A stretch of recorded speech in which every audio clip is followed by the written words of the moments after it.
Jā. Labdien, labdien visi cienījamie skatītāji un klausītāji.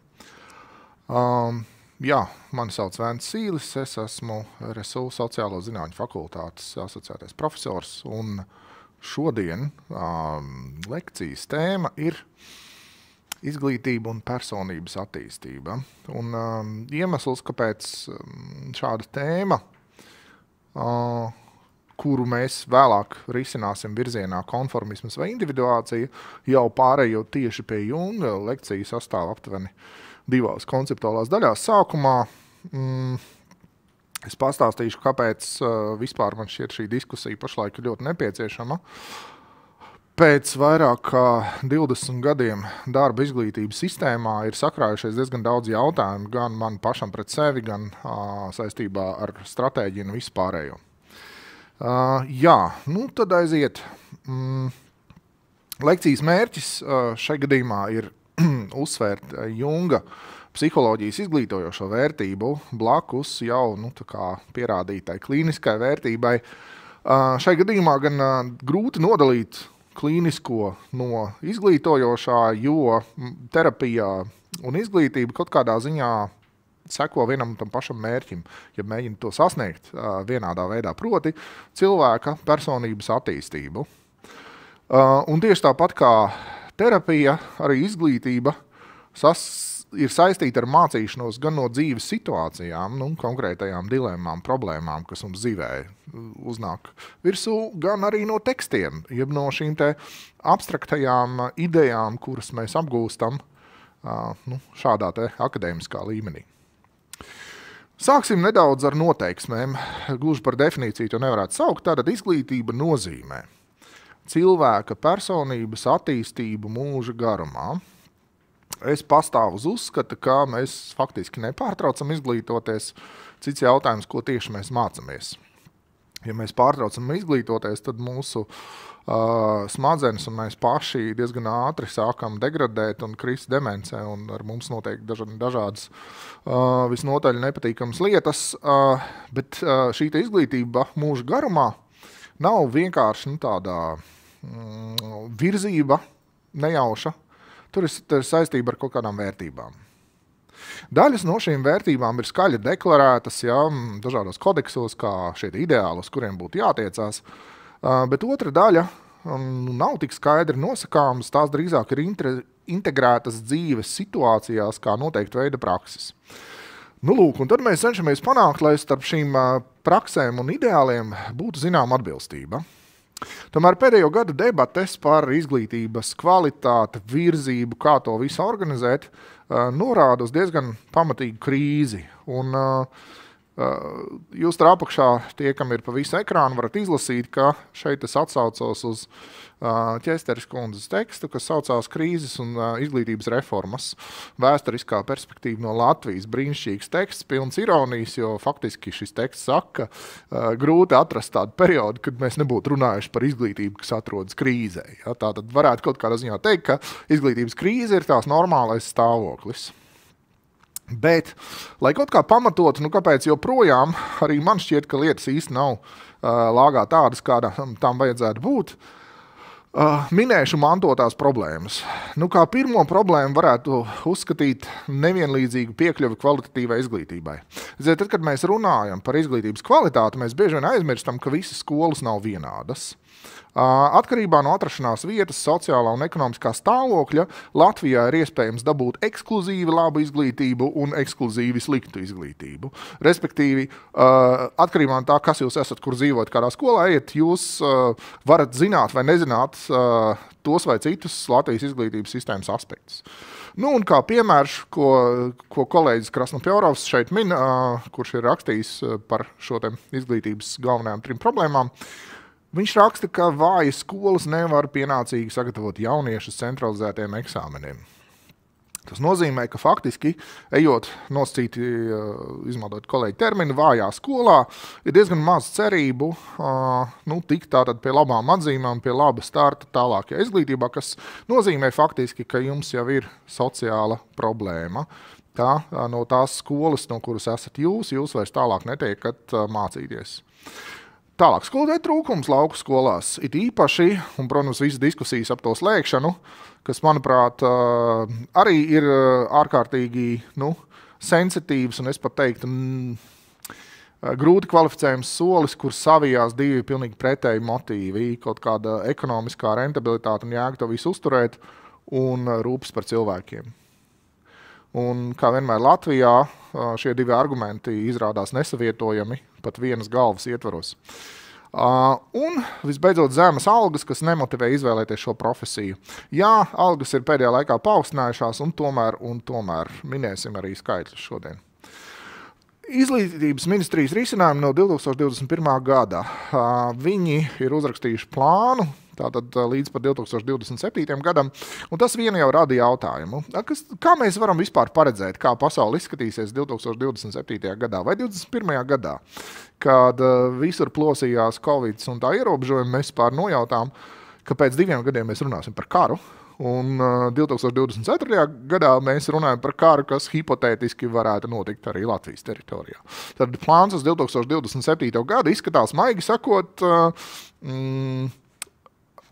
cerīgs, teiksim, es saprotu, ka ir jāplāno, bet šīs cerības tomēr vajadzētu kalibrēt mazliet citādāk.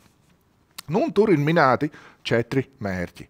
Pirmkārt, augsti kvalificēti, kompetenti un uz izcilību orientēti pedagogi un akadēmiskais personāls. Ziniet, tad, kad mēs uzstādām augstās kvalifikācijas prasības, faktiski situācijā, kur mums mācību gadā vienkārši fiziski trūks 200 skolotāji, tad runa nav par augsti kvalificētu, kuru trūks, bet vispār trūks, tad jebkādi kvalificēti skolotāji. Ja? Tad šis te lasās diezgan utopiski. Tālāk, mūsdienīgs, kvalitatīvs un uz darba tirgu augsti novērtētu prasmju attīstīšanu orientēts izglītības piedāvājums. Šeit mīklaini un dīvaini izklausās tātad darba tirgu augsti novērtētas prasmes.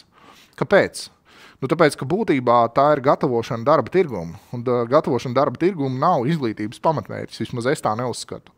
Tas ir viens no blakus mērķiem, un es pat teiktu, zināmā mērā, mēs varētu jautāt, kāpēc Latvijā ar sagatavošanu darba tirgumu nodarbojas universitātes, nevis koledžas. Kāpēc mums nav šo te koledžu institūciju? Universitāšu uzdevums galīgi nav sagatavot darba tirgumu, par spīti tam, ka universitātes, diemžēl, to ir spiestas darīt, jo citam jau nav kam. Es nerunāju par specializācijām. Es runāju šeit par universitātes galveno principu. Universitāte ir no vārda universāls, tad tā sniedz vispārēju ieskatu pasaulē un tā tālāk. Lūk, tālāk, 3. Atbalsts ik viena izaugsmei. Es godīgi sakot nesaprotu šo frāzi. Tas ir, es saprotu, ka tas ir, mēs darīsim kaut ko labu, lai cilvēkiem ir labi. Bet ko nozīmē izaugsme? Kas tas ir? No kādiem kritērijiem ir atkarīgs? Kā mēs to mērīsim un kas vispār tur izaug? Un visbeidzot, ilgspējīga un efektīva sistēmas un resursu pārvaldība. Tas arī tāds diezkāds mērķis nav kādā nozīmē, tāpēc, ka pārvaldība tas ir birokrātisks mērķis, tam nav sakara ar izglītību. Tā nav izglītības stratēģija. Tā ir birokrātiska ministrijas stratēģija, ko var tur likt, var nelikt un tā tālāk. Paldies Dievam, šī teksta autoriem pietika fantāzijas sarakstīt turpinājumu. Turpmākie izglītībā sasniedzamie mērķi noteikti respektējot globālās attīstības tendences, piemēram, digitālo transformāciju, demografiskās pārmaiņas un izmaiņas nodarbinātības struktūrā. Šie mērķi tātad ir noteikti, it kā rēķināties ar situāciju pasaulē. Man tādas pārliecības līdz galam nav. Ņemt vērā, viņi saka, tāpat ņemt vērā īpaši aktuāli risināmie jautājumi, nepietiekamā pedagoga profesijas konkurētspēja. Ko nozīmē konkurētspēja? Faktiski neviens negrib strādāt par skolotāju, tā arī tad ir jāsaka. Jā. Vājā pedagoga un akadēmiskā personāla ataudze, tātad pedagogi noveco, viņi pietrūkst, nevienlīdzīgas izglītības iespējas starp pilsētu un lauku skolām, jau minētās, un zemu motivāciju līdzdalībai pieaugušo izglītībā un citi aspekti. Būtībā tie mērķi ar esošo situāciju izskatās, teiksim tā, ļoti jābūtības pusē. Neteikšu, ka neizpildāmi. Tad mēs skatāmies, paiet 3 gadi, ir 2024. gada janvāris un mācību gada vidū rakstā žurnāls ir, trūkst vairāk nekā 200 skolotāju, visbiežāk latviešu valodas un matemātikas stundās. Ministrija sagatavojas finansējumu modeli un cer, ka algu pielikums palīdzēs noturēt. Algu pielikums uz to brīdi, kad raksts iznāk, mēs runājam par skolotāju algām 1500 eiro.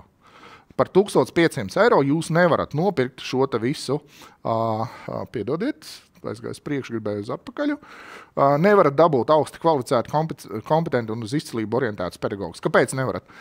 Ne tāpēc, ka viņi tur nebūtu. Izglītības sistēmā pietiek daudz ideālistu, bet tāpēc, ka 1500 eiro nav tā alga, ar ko cilvēks varētu dzīvot un rūpēties tādā mērogā par sevi, kā tas skolotājiem nepieciešams. Un tas nozīmē plašu kultūras dzīvi, un es pat uzdrīkstētos teikt psihoterapeita apmeklējumu. Tas nenozīmē, ka skolotājiem viss ir slikti, tas nozīmē, ka psihoterapeits ir psihiskās veselības nodrošinātājs. Un psihoterapija mūsdienās sen neatiecas tikai uz tiem, kam ir tiešām akūtas problēmas un traucējumi. Tā drīzāk tas ir veids, kā veicināt savu personības izaugsmu. Skolotājiem šādā nozīmē tas ir viens no noteikumiem. Par to mēs vēlāk vēl runāsim. Nu, lūk, un ministrija gan saka, ka noliedz akūtu skolotāju trūkumu jau tagad. Un pats skolotājs šajā rakstā Leons Jurjāns, kurš ir vienā no Jūrmalas skolām 2 gadus strādājis par angļu valodas skolotāju, tā rakstā ir aprakstīts, viņš ir brīvpieejā lasāms, kā šis skolotājs ir cīnījies ar pārslodzi, centies to visu darīt, bet pēc 2 gadiem ir secinājis, ka, algas ir pārāk mazas ieguldītiem darbam. Un tas ir mans arguments, ka nevis vienkārši algu pacelšana. Tā it kā tās algas, būtu kaut kāds pats fakts, ka tur maksā algu, tas jau ir kaut kāds brīnums. Algām ir jābūt izglītība, manā ieskatā ir elitāra profesija. Algām līdz ar to būtu jāatspoguļotās. Un, ja mēs varam maksāt Saeimas deputātam diezgan elitāru algu, es domāju, varam arī skolotājiem. Un tajā brīdī mēs varam pieprasīt kvalitāti. Tajā brīdī mēs varam runāt par dažādām izcilības formām. Līdz tam tas tomēr ir cilvēka eksploatācija. Un, kā saka skolotājs, algas ir pārlieku mazas ieguldītiem darbam, bet politikas īstenotāji joprojām debatē par to visu. Jā. Sabiedrībā kopumā trūkst izpratnes, kāds ir skolotāja darbs. Tātad šodien mēģināsim arī pārunāt šo izpratni par to, kāds ir skolotāja darbs, Junga analītiskās psiholoģijas platformu izmantojot, lai to visu argumentētu. Ko vēl varētu izdalīt kā aktuālās problēmas? Novecojas mācību programma un metodas. Kāpēc es to saku? Zinot to, ka izglītības reforma ir nebeidzama, kopš es atceros, izglītība ir tikusi reformēta, tomēr ir jāsacina, ka programmas atjaunojot, pārmaiņu temps ir tik liels, ka programmas jau tajā brīdī, kad tās ir iznākušas, tās jau faktiski var saukt par novecojušām. Pasaule jau ir paspējusi mainīties. Un neņemt to vērā, manuprāt, vairs nav iespējams. Es teiktu tā, ka 2023. gads mums parādīja, ka visa veida prognozes ir izgāzušās. 2024. gadu mēs prognozēt nevarējām, notikuma attīstību, un 23. gadu lielāko daļu arī ne. Proti, pasaule ir nonākusi situācijā, kur prognostiskā funkcija ir pārstājusi būt efektīva. Es pirms tam nodarbojos ar dažādu prognožu būvniecību, kā jūs saprotat, nevarēju novaldīties. Šad un tad tās publicēju arī Facebookā, un tagad es secināju, ka man vienkārši nav ne jausmas, kur virzās pasaule. Līdz ar to sastādīt mācību programmu es varētu drīzāk orientējoties uz to, ko varētu teikt par neizzināmību un nenoteiktību. Kaut kādā nozīmē jau tagad inkorporējot to, ka tajā pasaulē, kurā nāksies dzīvot un strādāt cilvēkam pēc izglītības iegūšanas, mums nav ne jausmas, kā šī pasaule izskatīsies. Viena lieta gan ir skaidra, kas tur būs, un tās ir tehnoloģijas un mākslīgais intelekts. Un šai ziņā mans skatījums ir pesimistisks. Izskatās, ka mākslīgais intelekts varētu aizvietot cilvēku, tā skaitā cilvēku arī skolotāju darbā. Kāpēc ir pamats tā domāt? Tāpēc, ka mākslīgais intelekts ir spējīgs attīstīt, nosimulēt empātiju tikpat labi kā cilvēks. Tur ir darīšana ar valodas moduļiem un valodas moduļos. Nozīmes veidošanās un šī emocionālā efekta veidošanās ir saistīta ar valodas moduļu efektīvu pielietojumu. Restīvi, tur nav jābūt cilvēkam, lai efektīvi lietotu valodu, izsaucot efektīvi, apmācot tātad šo mākslīgo intelektu pielietot valodu empātiskā formā. Līdz ar to jums ir skolotājs, kurš var nenogurstoši strādāt, kuram nevajag maksāt nekādu algu, kur vienkārši tur īrēt šo te pakalpojumu un tā tālāk un tā joprojām. Otrs savstarpēji pretrunīgi mērķi. Vai personības attīstība tomēr nav pretrunā ar darba tirgū novērtētām prasmēm? Un es tomēr šaubos par šo te ideju, par to, ka skolā un vispār augstskolā būtu jāapgūst dažādas tehnoloģijas kā pamatlietu. Šaubos tāpēc, ka šīs te tehnoloģijas ir tikai, kā lai tu saka, prasmes darba tirgumu, bet man interesē, ko mēs darīsim ar sevi, ar savu personību, ar savu dvēseli, ar savu patību. Un trešais, uz kādas cilvēku koncepcijas tas viss balstās. Tad, kad es lasu mērķi atbalsts ikviena izaugsmēji, man vispār nav skaidrs, kas ar to tiek domāts.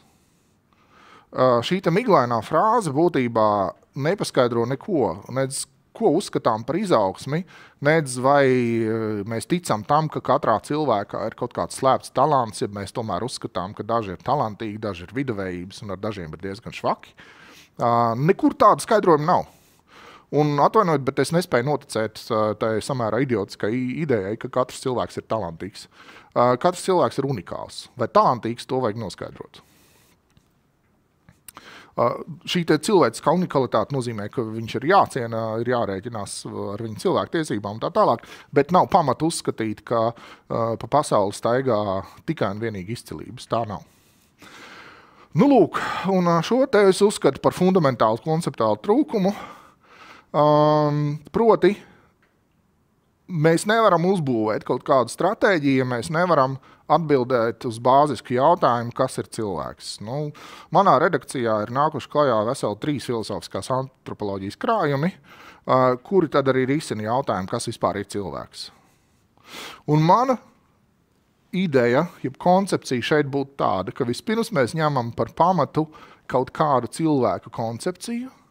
Šai cilvēku koncepcijā ir skaidrs, tad, kas ir personība, par kuru ir runa. Par to būs runa tūlīt nākamajā slaidā. Un kā sekmēt tās attīstību. Mēs nevaram vienkārši sekmēt kaut kādas būtnes, kaut kādu izaugsmi. Tas ir par abstraktu, tas ir par nekonkrētu. Un šie izglītības plāni atsaucās uz Nacionālās attīstības plānu 2027. gadam. Un tur mēs lasām ko? Mēs lasām, ka zināšanas un prasmes ir jātīsta personības un valsts izaugsmē. Tad lūk, te būtu vietā pajautāt, par kādu personību mēs vispār runājam. Es paskatījos psiholoģijas mācību grāmatā, kas attiecās uz personības teorijām, un saskaitīju tur 6 grupas dažādu personības teoriju, kuras katra piedāvā, un teikt minētie autori, katrs no viņiem, es uzsveru, katrs no viņiem piedāvā personības definīciju. Un tās ir tikai lielās teorijas. Aptuveni, lasot šo pašu grāmatu, tapa zināms, ka personības definīcija ir kaut kur pāri 300. Būtu labi kādu no tām definīcijām iekļaut, bet vēl labāk būtu paņemt kādu no šīm teorijām, jo tur vismaz mēs risinām šo jautājumu par to, kas ir cilvēks un kas ir viņa personība. Lūk, un ar dzeltenu ir iezīmēts tas autors, par kur es šodien runāšu, un tas ir Karls Gustavs Jungs. Jā. Bet otrs jautājums, ko es arī šodien gribēju uzdot, kas tad ir izglītības sistēmas uzdevums? Sagatavot konformistus, paklausīgus darbiniekus, tos, kas ies tajā darba tirgu un čakli strādās, lai vairotu koproduktu, lai būtu no kā finansēt visu valsts pārvaldi, izglītību, policiju un maksāt pensijas, vai arī tomēr kaut kas cits. Un te es izmantoju Konrāda Līsmana darbu, kuru jūs droši vien tie, kas interesējās par izglītību, esat visi lasījuši, tas ir darbs Izglītība kā provokācija. Un es visnotaļ piekrītu Līsmana uzstādījumam, izglītība ir provokācija un izglītība ir kaut kas, kas ir drīzāk saistīts ar brīvību nekā konformismu. Tātad, ja mēs kā vienu no izglītības mērķiem uzstādām konformitāti, tad arī rodas daudz jautājumu. Vai tomēr izglītība nav kaut kāda sociālās dresūras un indoktrinācijas process? Bet tas ir jautājums, tas nav apgalvojums. To, protams, ka var apstrīdēt. Susan Rolanda, viena no aktīvākajām Junga ideju popularizētājām, viņa ir rakstniece, savā rakstā par izglītību raksta lūko. Masu izglītība kļūst galvenokārt par līdzekli, lai iegūtu iemaņas darba tirgumu. Kā redzat, viņa atkārto tieši to pašu, ar ko es sāku. Kā izriet, ka universitātes ir izveidojušās par peļņu gūstošām iestādēm. Izglītība ir bizness. Un tad, kad kāds to atklāti pasaka un uzliek uz galda, tad kļūst skaidrs, ka kāpēc tad izglītība ir bizness? Pirmkārt, tāpēc, ka izglītība kaut ko pārdod. Izglītība tātad var būt prece. Un ja izglītība var būt prece, tad tas nozīmē, ka tur ir kaut kāds tirgus un pieprasījums pēc noteikta veida izglītības. Un tieši tajā arī slēpjas šīs izglītības krīzes punkts, ka tad, kad mēs sekojam tirgumu, kad mēs sekojam tirgus prasībām pēc to, kādi speciālisti ir nepieciešami un kāda izglītība mums ir vajadzīga, mēs būtībā atmetam jautājumu par to, kas ir cilvēks un ko viņš vai viņa vēlētos darīt kā indivīds. Un tā Rolanda turpina. Pēdiņās bezjēdzīgo humanitāro zinātņu studiju vērtības tiek aizmirstas tikpat ātri, cik mazināta to pieejamība. Tas ir vecais strīds par to, kam vispār vajadzīgs humanitārā zinātnes, kaut kāda tur plānā galdiņa urbēja, vai ne? Kaut kāda psihologa, socioloģija, respektīvi visi tie muldoņus, kas nemāk uzbūvēt tiltu, uztaisīt zāles, uzražot kaut ko cietu, taustāmu un par lielu naudu pārdodamu. Pilnīgi aģgāns uzskats ir šis. Humanitārā zinātnes uzdod būtībā šo pašu antropoloģijas centrālo jautājumu. Kas ir cilvēks? Gan psiholoģija, gan antropoloģija, gan socioloģija. Atbild uz jautājumu, kas ir cilvēks. Lūk, un te mēs vēršamies pie humanitāro studiju aizsākuma Renesanses laikmetā un apskatāmies uz tās primāro mērķi. Un te atklājas Lukas. Renesanses humanisti uzskatīja, ka izglītības mērķis ir attīstīt cilvēku par brīvu pilsoni. Šis ir citāts no mana senāka raksta. Pirms 10 gadiem portālam Satorijas uzrakstīju šo tekstu, kam vajadzīgs humanitārā zinātnes. Un tur noformulēja kādu, manuprāt, joprojām aktuālu tēzi. Ja vergs rūpējas par materiālo labumu vairošanu, tad atšķirībā no brīvā cilvēka mēs no viņiem varam prasīt dažādu amatu prasmi. Redzat, jā, te ieskanās tās dažādas prasmes darba tirgumu. Bet brīvais pilsonis rūpējas par sabiedriskā labuma pieaugumu. Ar sabiedrisko labumu saprotot piedalīšanos politikā, valsts lietās, sabiedrības lietās un, godīgi sakot, šajos centienos uzlabot dzīvi un padarīt mūsu civilizāciju iedzīgāku. Tātad, kad mēs runājam par prasmēm darba tirgumu, mēs faktiski gatavojam augsti kvalificētus vergus. Kāpēc vergus? Tāpēc, ka brīva cilvēka mentalitāte nozīmē kaut ko citu kā centienus sapelnīt naudu. Naudas pelnīšanai nav nevainas, kurš būtu par to runājis. Es pats pelnu naudu ar to, ka strādāju augstskolā, bet šeit ir runa par brīvību, jeb par prāta brīvību un domāšanas brīvību. Un būt par brīvu pilsoni nozīmē kritiski domāt, precīzi un virtuozi lietot valodu, labi un argumentēti prast pārliecināt vairākumu par savu taisnību. Tātad piedalīties debatēs par sabiedrību. Un tas, ko mēs esam novērojuši pēdējos gados, ir tas, ka šo publisko diskusiju kvalitāti, jēga un mērķis ir faktiski pazaudēti. Mums ir problēma ar spēju sarunāties vienam ar otru ar spēju rast kopsaucēju, ar spēju rast platformu. Mēs pat nevaram pārliecinoši teikt, ka mēs dzīvojam vienā un tajā pašā valstī.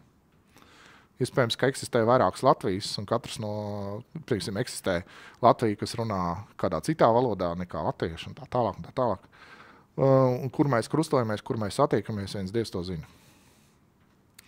Līdz ar to humanitārā zinātnes būtu kā atgriešanās pie pamata jautājuma, ar ko nodarbojas mūsu sabiedrība, kāpēc tā ir tāda, kāda tā ir, un kāpēc mēs to tādu esam izveidojuši. Ar darbību vai, pasvītroju, arī bezdarbību. Kas tad raksturo nobriedušu personību, šo te brīvo cilvēku, brīvo pilsoni? Es mēģināju sarindot šīs īpašības, tās ne tuvu nav visas, bet likās, ka šīs būtu svarīgākās. Pirmkārt, autonomija, kas ir pašnoteikšanās brīvība un drosme šo brīvību lietot.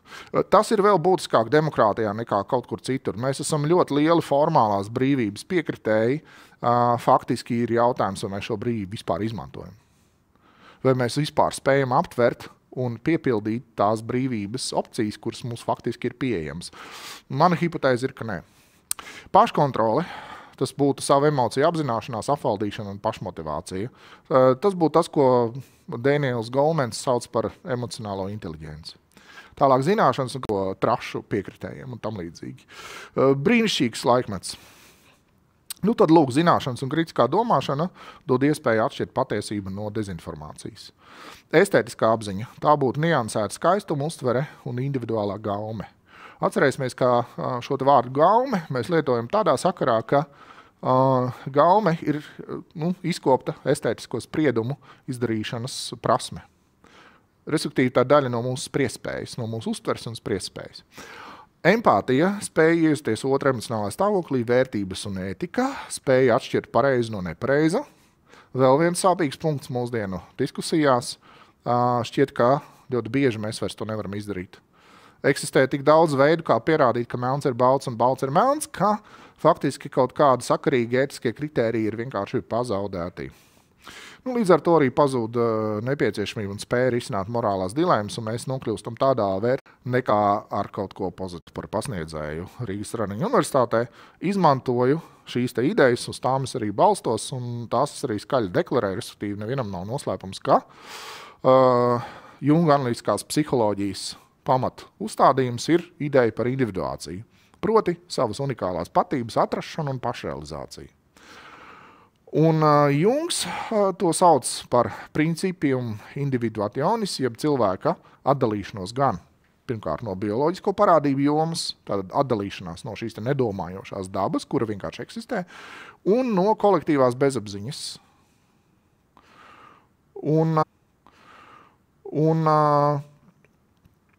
Jungs savā darbā psiholoģiskie tipi raksta. Lai gan personības veidošanos veicina arī bioloģiski instinktīvie procesi, individualitāte tomēr ir tiešā pretrunā tiem. Cilvēks sākas tajā brīdī, kad viņš ar apziņas palīdzību sāk izjautāt pats savu dabu, ar dabu domājot savu. Un līdzīgā veidā, kā indivīds vienmēr atšķiras no kolektīva, indivīds vienmēr atšķirās no dabas, jo viņam ir šī te apziņa. Un tāda cilvēka būtība, Junga skatījumā, kultūru, kā mēs nododam kultūru no iepriekšējās paudzes uz nākamo. Lūk. Un blakus tam mums ir, ja tā var teikt, skaidrojot šo Junga ideju, tad cilvēki bezapziņas līmenī ir saslēgti tādā kā lielā psihotīklā, kurā viļņošanos mēs dažkārt izjūtam. Izjūtas mums ir vēl tad, kad mēs piedzimstam. Tātad mēs nepiedzimstam kā balta lapa, mēs neesam tukša tāda, kā tukšs USB, ja, kas vienkārši tiek uzražots un tur nekā nav. Nē, tur jau ir ielikts senču mantojums, jeb šie te arhetipi, kas ir a priori uztveres un pieredzes organizācijas formas, kuras Jungs citviet sauc par psiholoģiskiem instinktiem. Lūk. Un modernais indivīds ir tāds, kurš spēj ar šo bezapziņas saturu strādāt. Kāpēc ar to ir jāstrādā? Tāpēc, ka bezapziņas saturs ir ārkārtīgi aktīvs un bezapziņa ik pa brīdim tiecas reaģēt. Un pirmais veids un viens no aktīvākiem veidiem, kā šīs reakcijas notiek, ir trauma. Un te ir jāpiemina tepat netālu esošā Torņakalna stacija, kur jūs varat atrast pieminekli komunistiskā terora piemiņas upuriem. Tad šiem te upuriem tur ir piemiņas vietrunas par šīm te komunistisko teroru, par karu, par totalitārā režīma sekām. Tāpēc, ka mēs dzīvojam telpā, kuru piesā. Nu, lūk, tāpēc priekš Junga individuācijas sekas sākas ar izlaušanos no šī arhaiskā līmeņa, proti no komfortablas grimšanas kolektīvajā bezapziņā. Kāpēc es saku komfortabla grimšana? Tāpēc, ka ir nepieciešama visintensīvākā un sasniegt šādu apzinātības stāvokli arī ir šis te cilvēku uzdevums, un tāpēc mēs iepriekš runājām par viņa emocionālo inteliģenci, par viņa morālo apziņu, par viņa estētisko apziņu, par kritisko domāšanu. Tie visi ir instrumenti, kā sasniegt plašāku, intensīvāku apziņu. Katrs solis uz priekšu nozīmē atraušanos no bezapziņas mātišķā klēpja. Un kāpēc tas ir svarīgi? Tāpēc, ka Latvijā mēs ļoti bieži iekrītam šajās te bezapziņas lamatās. Nu, piemēram, mums ļoti spēcīgs ir tā sauktais bāreņa arhetips. Un Latvijā cilvēkam sajusties kā bārenītim, kuram visi dara pāri, kuram nekā nav, kurš ir trūcīgs un tā tālāk, tā ir ļoti izplatīta prakse. Un šī prakse nav kaut kas tāds, kas obligāti attiecas uz mūsu šīs dienas situāciju. Šī sajūta, ka es esmu bārenis, var būt arī cilvēkam, kuram abi vecāki ir dzīvi. Nu, tātad tik spēcīga var būt šī bezapziņas ietekme. Ja mēs ejam uz skolu, pagriežam savu uzmanību skolas virzienā, tad tur Jungs raksta: izglītības uzdevums ir atbrīvot bērnus no neapzinātas identificēšanās ar ģimeni. Piedodiet, tas nav Jungs, tas ir Gits Johansens, tas ir citas vērtības, kur ir citi cilvēki, kur ir citas saskarsme, bet arī par bērnu tiltam pašam uz sevi. Un šī ideja, manuprāt, ir ļoti labi noformulēta šeit. Skola tas ir bērna tilts pašam uz sevi. Bet tad mēs saprotam, ka tur ir ļoti augstas prasības pret tiem, kas ir skolotāji. Un te mēs nonākam pie tiešām lielā jautājuma, kas tad ir skolotāja kvalifikācija. Gan vecāki, gan skolotāji ietekmē bērnus ar savām personības iezīmēm.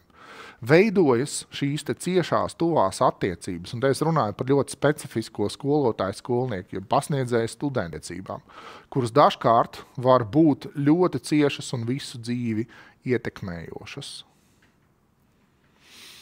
Jungs brīdina, izglītības procesā pieaugušo psiholoģiskās problēmas tiek nodotas bērniem. Tātad ne tikai ģimenē, bet arī skolā bērns var saņemt kultūra traumas mantojumu.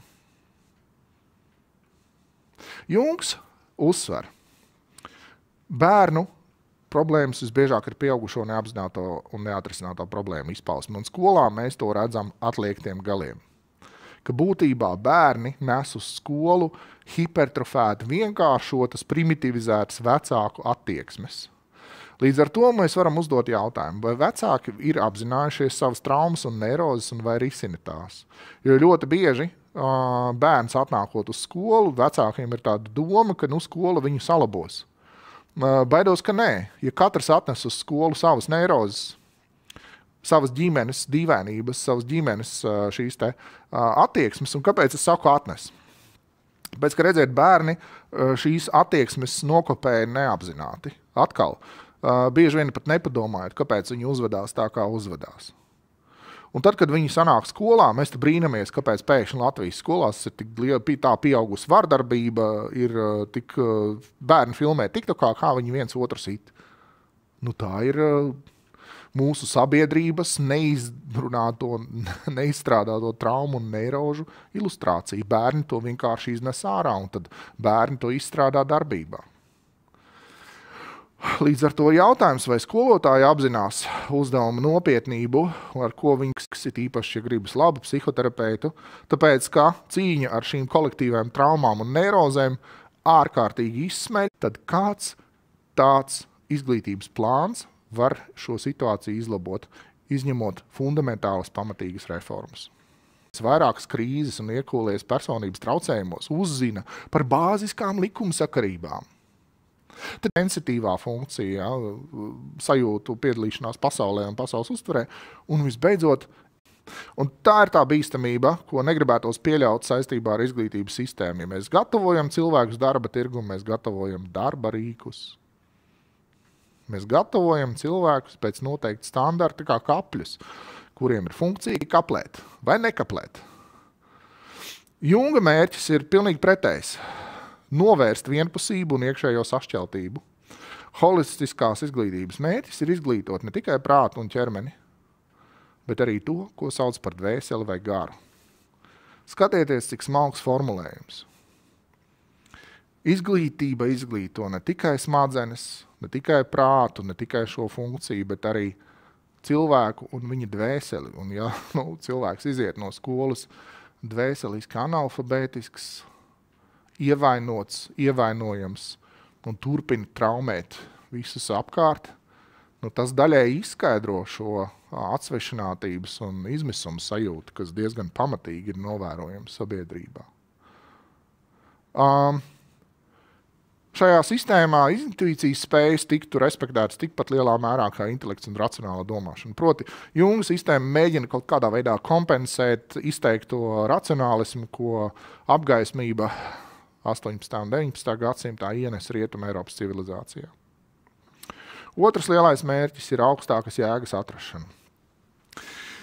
Te nav runa par konkrētu reliģiju, te drīzāk runa par estētisko un garīgo transcendenci. Estētiskā transcendence ir šīs te spēja pacelties pāri ikdienai caur māksliniecisku pārdzīvojumu. Tas ir tas brīdis, kad jūs sēžat kino vai teātrī un pēkšņi ir sajūta, ka jūs atrodaties pie kādas būtiskas patiesības vai būtiskas atklāsmes durvīm, un tad šī atklāsme ar mums notiek. Un šī atklāsme ir emocionāla un bieži vien ļoti grūti noformulējama valodā. Tāpēc mēs ejam uz teātri, tāpēc mēs skatāmies kino, klausamies nopietnu mūziku, lai mūsu dvēsele piedzīvotu kaut ko vairāk nekā tikai ikdienas problēmas un ikdienas darīšanas. Tas ir nepieciešams mūsu dvēseles veselībai. Tālāk. Radošo spēju izkopšana. Latvijā ir pierasts un daudz dzirdēts, vairosim radošumu, radošums ir mūsu viss, radošums tur, radošums šur, galvenais, lai bērni būtu radoši. Es tomēr pajautātu, kas tiek saprasts ar vārdu radošs? Un kas ir tas, kas rada? Radošās spējas, tas būtu korektāks apzīmējums nekā tas mūžīgais radošums, radošās spējas ir kaut kas, kas ir jāmāca un jāattīsta. Un to var darīt tikai tad, kad mums ir priekšstats par to, kas tad šīs radošās spējas pielieto, un tas būtu cilvēka dvēseliskā jeb garīgā daļa. Kā Jungs raksta, lai ko par kultūras nozīmi teiktu tuvredzīgi un doktrināri racionālisti, fakts paliek fakts, ka pastāv kultūru veidojošais gars. Šis ir dzīves gars, ne tikai racionalizējošs intelekts. Tā būtu tā dvēseles dzīve un dvēseles valoda, par ko mēs runājam, tad, kad mēs lasām kādas ļoti labas grāmatas. Labai literatūrai ir tendence būtiskāko pateikt ne tikai ar vārdiem, bet starp vārdiem.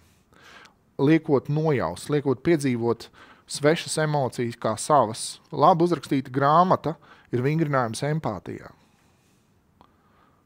Spējā ne tikai iztēloties, bet faktiski piedzīvot to, kas grāmatā ir aprakstīts. Tātad grāmatu lasīšana kaut kādā nozīmē ir vairāk nekā vienas dzīves izdzīvošana. Tā ir kā pārcelšanās uz citu ķermeni un citu pasauli.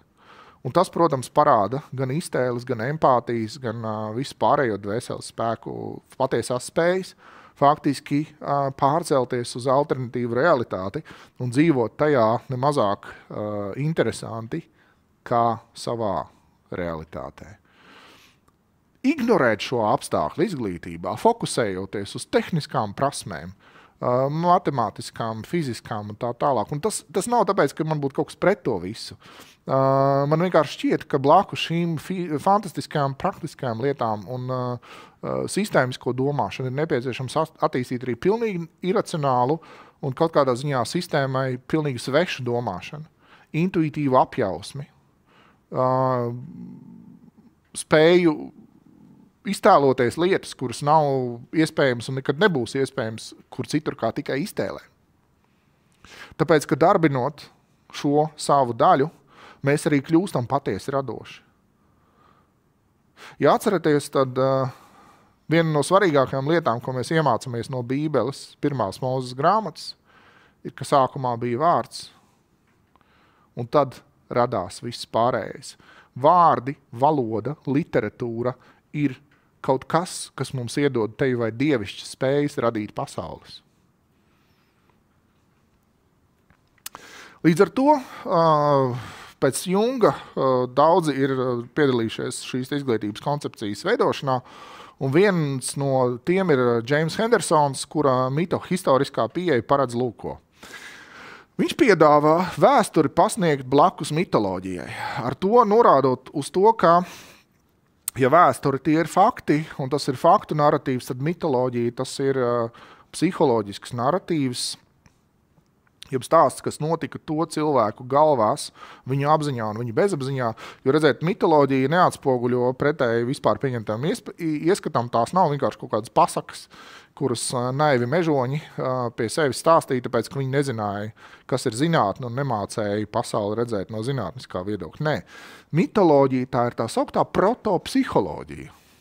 Viss, kas ir aprakstīts mītos, runā par cilvēka psihes norisēm metaforiskā formā. Citiem vārdiem sakot, mīts par lāčplēsi un melno bruņinieku Latvijā nozīmē mītu par pozitīvo agresiju, par to, ka mums ir šis te karotāja arhetips, kurš ir spējīgs cīnīties, un karotājiem ir ēna, šis te ļaunais iekarotājs sadists.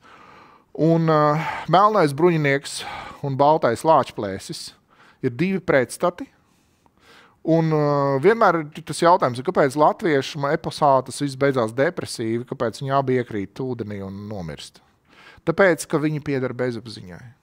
Un tāpēc, ka bezapziņā šī cīņa nekad nesākas un nekad nebeidzas, tā tur mūžīgi pastāv.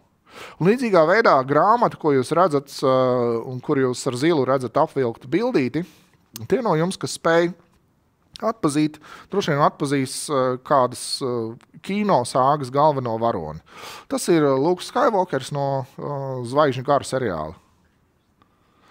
Un stāsts par viņu šeit ir tieši kāds.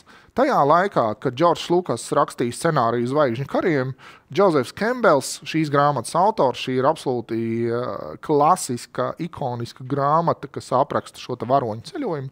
Tad Džozefs Kembels dzīvoja viņa rančo, kas tā arī saucās Skywalker Ranch. Un tas tikai parāda, ka tieši tāpat kā Zvaigžņu karos mēs nekavējoties un nekļūdīgi atpazīstam šīs mitopoētiskās struktūras, un tās rezonē jau kuro gadu desmitu, tad tas, kurš saprot, kā darbojas mīts, saprot arī, kā darbojas bezapziņa.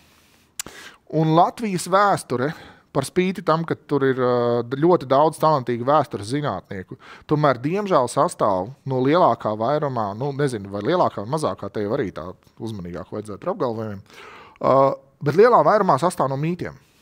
Proti, mēs domājam ne tik daudz vēsturē kā naratīvā, bet mums ir tur mīts par cik tur tiem 100 gadiem jūga, tad mums ir mīts par to, mums vēl mīts par to, mums ir mīts par Ulmaņa laikiem, kas bija tur paradīzes zemes virsū. Šī te vēstures mitoloģizēšanās nav nejauša parādība. Vēsturē ir milzīga tendence pārvērsties mītā, tieši tāpēc, ka mīti ir mūsu psiholoģiskā vēsture, ja tā var teikt. Ja? Nevis ārējā faktoloģiskā vēsture, bet iekšējā attieksmi vēsture. Kas ir mītā, mēs drīzāk izsakām savu attieksmi pret pasauli. Lūk, un mīti un leģendas līdz ar to rezonē ar mūsu bezapziņu, un izglītībā tad šī komunikācija kļūst dziļāka. Vēl viena pieeja ir arhetipālā pedagoģija, kuru ir izveidojis Cliffords Mejers. Viņš piedāvā izmantot šo te psiholoģisko mehānismu, ko sauc par pārnesi, jeb svešvārdā transferenci, un viņš vērš uzmanību uz to, ka skolotāju un skolēnu attiecībās šī transference spēlē milzīgu lomu, proti, ka tajā konstelējas arhetipi. Un skolotājs līdz ar to var iemiesot gan lielās mātes vai lielā tēva arhetipu. Tas var būt vecais viedais vīrs, tā var būt viedā sieva, tas var būt triksters. Tāpēc es šeit pieliku Einsteina bildi, jo man liekas, tas ir fenomenāli, kā viens no savas paaudzes talantīgākajiem fiziķiem ir spējīgs uz šādu rotaļīgu izdarīšanos tikai tāpēc, lai parādītu, ka cilvēki var būt vienlaikus viegli un dziļi.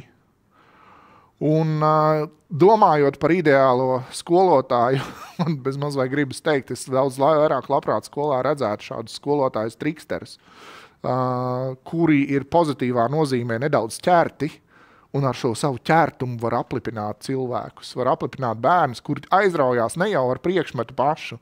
Skolotāja personība kļūst par to instrumentu, kas iepazīstina ar pasauli, jo ar skolotāju acīm arī bērns ierauga to vilinājumu un skaistumu, kas ir tajā priekšmetā. Arī man ir šāda pieredze. Man bija brīnišķīgs skolotājs pirmajā vidusskolā. Aizmirs jau viņu uzvārdu, un tas arī nav tik svarīgi. Bet viņam bija dīvaini izpūrusi frizūra. Viņš mazliet izskatījās pēc trakā profesora. Un tad viņš to trako profesoru tur arī mazliet pietēloja. Un tad viņš taisīja mums eksperimentus. Es neko nejēdzu no ķīmijas. Bet man joprojām ir visjaukākās atmiņas par to, kādus mēs tur priekus un pārsteigums piedzīvojām tajās ķīmijas stundās. Un tas, manuprāt, ir ārkārtīgi svarīgi, jo bērna pasaule sastāv bieži vien no veida, kā mēs pieredzam brīnumus. Reizēm neiespējamo, reizēm citādi nekāda nepiedzīvojam to. Proti to, ka skolotājs ir cilvēks, skolotājs ir personība, un šī personība var mūs apburt. Jā, nu lūk, un vēl var būt skolotājs burvis, nedaudz noslēpumains, maģisks, dīvains, kurš var mistiskā veidā, teiksim, savu priekšmetu. Es teiktu tā, ka literatūras skolotājiem vajadzētu būt nedaudz burvim, tādā pozitīvā nozīmē, nedaudz radīt šo te mistikas atmosfēru, kas saistās ap tekstu un tekstiem un to, kā teksts iedarbojas uz mūsu apziņu. Nevis tur savus analītiskam, bet tieši parādīt, ka literārs teksts taču faktiski ir maģiska substance, apziņu mainoša substance. Tas ir tā kā iedzert burvju dzīru un pēkšņi nokļūt citā pasaulē. Literatūra to ar mums dara. Nevis tur, ziniet, pierāda vai parāda vai izglīto vai ko. Apbur pirmām kārtām, hipnotizē.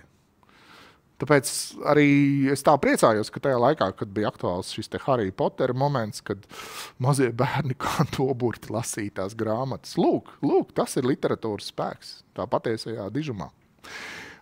Vienalga tās grāmatas labas vai sliktas, pilnīgi nav nozīmes. Ja tur ir maģija, tad tur viss jau notiek. Kā arī priesteris vai priesteriene. Un tas, cik ļoti mums šī te skolotāja kā priestera funkcija, kāpēc priestera funkcija? Tāpēc, ka būtībā priesteris ir vidutājs starp cilvēku un dievišķo, cilvēku un garīgo. Un kāpēc gan ne? Galā mēs mācītāju saucam par mācītāju. Tur apakšā jūs varat redzēt dažus mējas darbus, ja ir interesi, varat skatīties. Un tas mūs pamazām aizved pie šīs lekcijas beigām, tāpēc ķersimies pie kopsavilkšanas. Tātad es sāku ar šo te kritisko analīzi izglītības mērķiem, ko var atrast publiskajā telpā, un tur tiek pausts atbalsts tik viena izaugsmai, manuprāt, to nepieciešams precizēt, proti pielikt tam apakšā adekvātu antropoloģisku modeli. Manuprāt, Junga psiholoģija, tā kā es to šodien izklāstīju, respektīvi es centos to izklāstīt maksimāli saprotamā veidā, maksimāli īsi. Junga psiholoģija ir milzīgs, teju neizsmeļams iedvesmas lauks. Bet Junga psiholoģiju saprotot un izejot iniciāciju šajā tēmā, mēs varētu uzlabot izglītības saturu un pasniegšanas kvalitāti. Izglītība ir daļa no skolēna individuācijas un otrādi. Bez individuētiem skolotājiem nav iespējama arī šāda individuējoša izglītība.